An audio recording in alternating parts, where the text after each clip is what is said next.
qovulmuş şeytandan Allaha sığınıram. Rəhman və Rəhim olan Allahın adı ilə.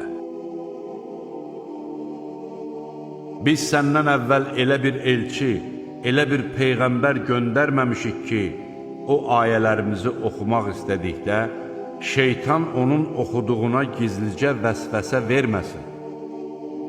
Lakin Allah şeytanın gizlicə təlqin etdiyini yoxa çıxarar.